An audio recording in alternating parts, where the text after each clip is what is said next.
I'm back! Yeah! I got a day off! What do you know? Day off and I'm back on the water! Man!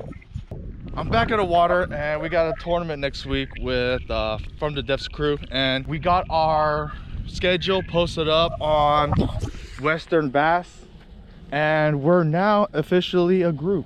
The past two events, they were basically just test events to see how we're gonna do, but it's just been growing event after event. People just want to get on the wait list, so we actually opened up the field up to 50 anglers, from 25 to 50. So we're gonna be accepting more members into our group, and if you want to join our group and you're Northern California and you can fish out of Folsom Lake, look for our group on Facebook, From the Depths. And the only thing we really ask for you to do is when you join our group is to fill out our questionnaire. Where do you live? How did you find out about From the Depths?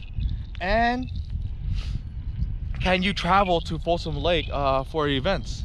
If you can fill out the questionnaire, then you're pretty much gonna get in.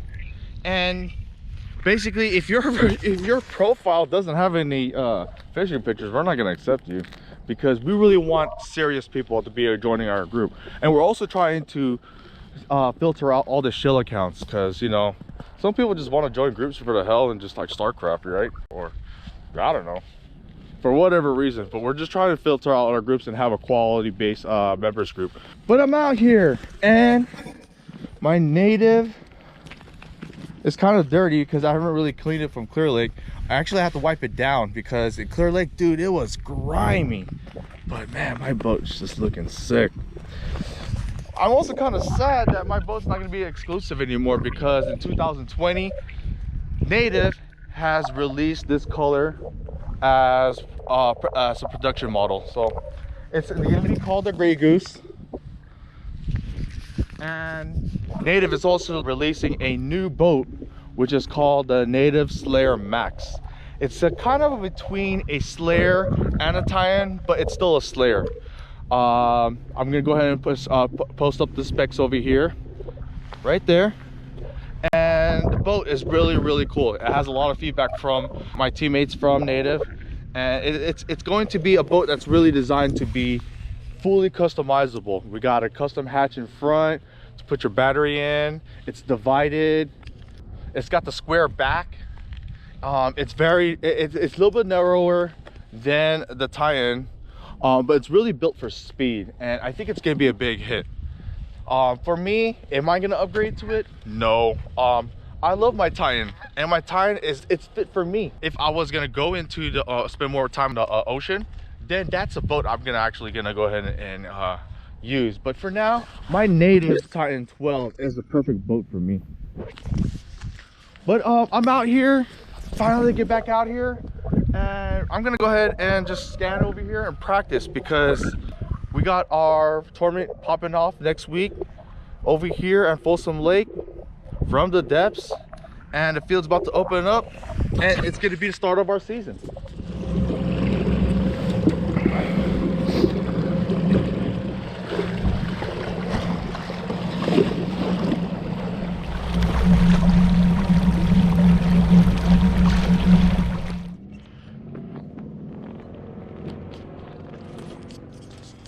A big fat skunk, but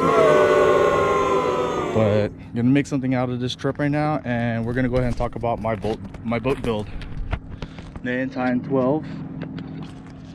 It's considered a custom color, but for 2020, Native is now offering this color as the Gray Goose. And I'm gonna go ahead and talk about what I've done to this boat, my complete build. And let's start off with some of the basic upgrades. We got the BooneDOX landing gear. This is the Groovy edition. This is the newer type of BooneDOX landing gear. It's called the Groovy landing gear, and I have the HD mounts. These mounts are made out of metal, unlike the plastic ones, and they're rated for a lot heavier boats. I got the next level design version 3 steering handle, and version 3 has a steering knob over here, and it actually gives you a lot more height. I have an extra spacer over here and a knob, and it gives it a really good height. I don't have the raised seats, but this gives me a lot of leverage, and steering it with it makes it very easy.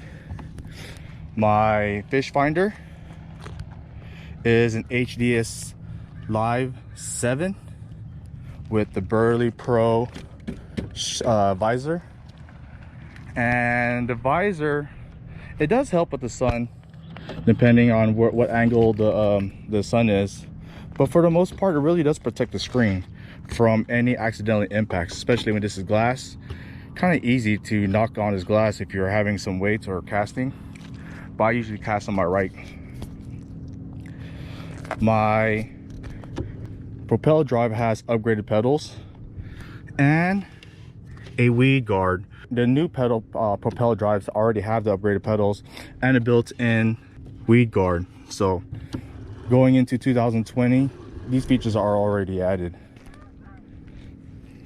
I have a DIY GoPro boomstick. I made this myself, and I'll go ahead and link it, my DIY video on how I built this. This is my tackle crate. I call it the kitchen sink, and it's a DIY also. I made it out of a IKEA tub, and you can see my rod tubes, which is also DIY, made it for like 60 cents each. They're positioned inside, and that way, you know, your reels don't get hung up on the outside. It's a lot more useful for me this way. I also have a Dakota Lithium power box for additional USB ports, and I rig it up with my USB power for charging my phone and my GoPro remote. When I run videos, I run a chest mount and the third person view over here, and both of them are synced up with this remote right here, and they're both set up on loop mode within 5 minutes, so that way if I have interesting footage, all I have to do is hit the remote and it stops both of them, so that way when I rip the videos, both the videos are in sync. I also want to talk about my trolling motor. It's a Hoswing Pro Chore 1.0 65-pound thrust. It is mounted on the back. I pulled off the head of the trolling motor and I routed it up in front.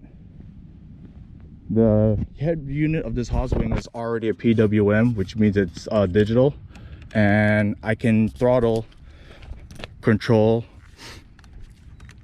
my boat from my right hand over here, as you can see.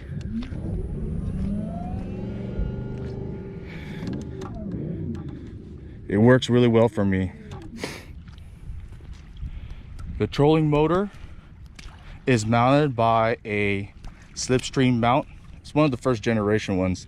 Now, if you want to use a slipstream mount, it's a very good mount. I highly recommend it, but only if you're using a motor with it. It's only rated for a motor around 7 pounds or 9 pounds or less. Now, my motor is 14 pounds, and it's put a lot of strain on this mount itself, so I had to really beef it up. Now, if you take a look at the motor mounts over here, I put metal braces that's held with bolts on both sides, and this thing is solid. I also changed some of these bolts over here. They're using wood screw bolts. I use machine bolts, and it's a really good tight fit, and I don't think it's coming out at all. This block over here, I reinforced it by putting 2 bolts on top with nuts on the bottom, so that way it makes it more rigged. And this mount on this hinge on here on top, it was only using wood screws, so I put bolts that goes all the way through, and as you can see, there's nuts holding it, so that way the screws don't back out. I run this motor really hard, and the vibration from this motor would actually cause some of the bolts to back out, but with my modifications to the slipstream, it is solid. It doesn't back out anymore. Obviously, if you're running a motor, you have to register it, and I got my muscle sticker over here, and my motor is run by a lithium battery. Let me go ahead and show you that right now.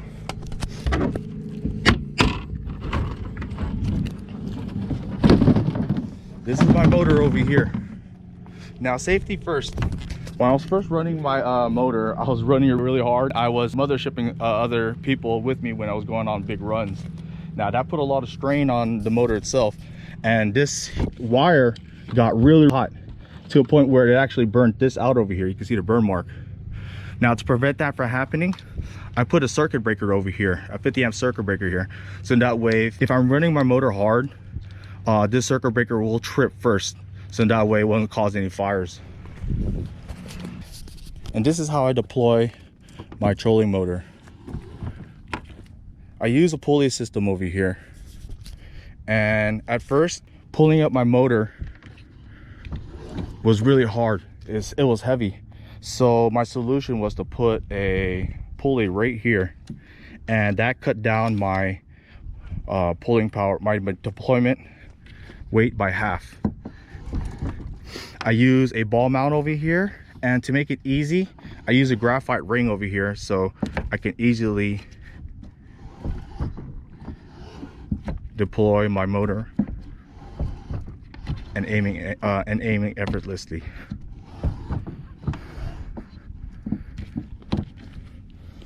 As you can see here, I cleaned up all my wires. I've wrapped it around with some tubing so that way the wires don't get are a lot more cleaner, and I run it all the way up in front. Now another safety feature I have over here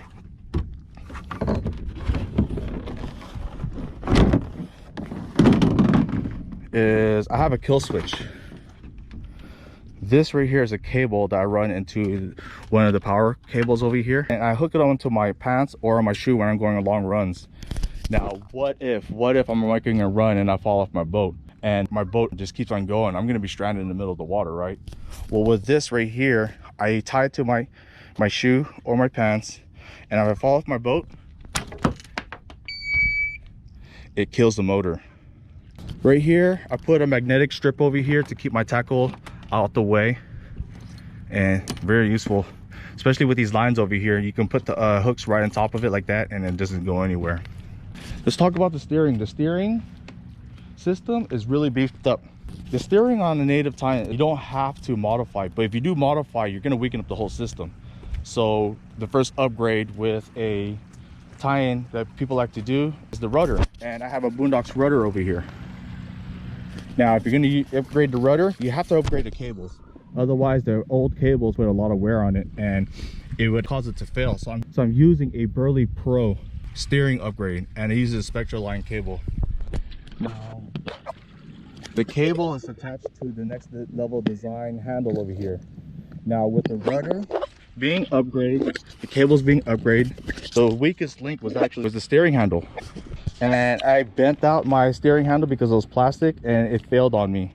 Ryan Garrett had a solution with the steering handles by milling it out of aluminum, and this is the third version right here with the steering knob. So with the steering, the cables, and the rudder, it's just pretty much indestructible right now, and I don't see this failing anytime soon. Let's go ahead and talk about the electronic system over here. Everything's controlled by the Yak Power. The Yak Power control unit, and it's mounted right here. Main power. As you can see, the main power is right here. This is the number one is running my fish finder. Number two is running my auxiliary for my GoPro, which I have a auxiliary mount right there, USB, and it's running into my GoPro, and I can turn it on and off. The bow, I'm going to build navigation lights up in front, the red and green lights, so I can run it at nighttime. But I haven't installed yet. Midship is running the LED lights up here in the inside, as you can see, and I'll show you a demo on how this works. All right, so we're gonna talk about my lighting system over here, and as you can see right there, I have rock lights. These rock lights are used for rock crawling on trucks, and you put them in the wheel wells for the trucks. And I have it installed in different parts of the boat. Two up in front. I keep it in an area where I'm not always constantly looking at it so I don't get any glare. And I put 2 right here in the back. These lights right here, you can fine tune them in the way you want it. I can change it to red, green, purple, white. I mean, it's all RGB. And I have an app for it right here. You can see it right here. And I can change different type of schemes for it. It's all Bluetooth connected. Yeah, I can get strobes. I don't put strobes because it's kind of annoying when you're out in the water. But the one cool thing is it's sound activated. Check this out.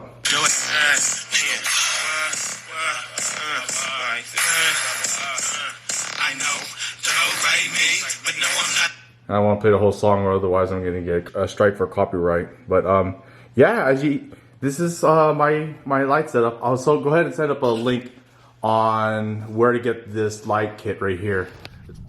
And the stern is controlling my 360 light. Let's turn it on over here. My 360 light is also DIY. And this thing is super bright. Look at it's lighting up my whole garage right now with that single light itself. It's a 5-volt LED lamp for trucks. You can see me a mile away.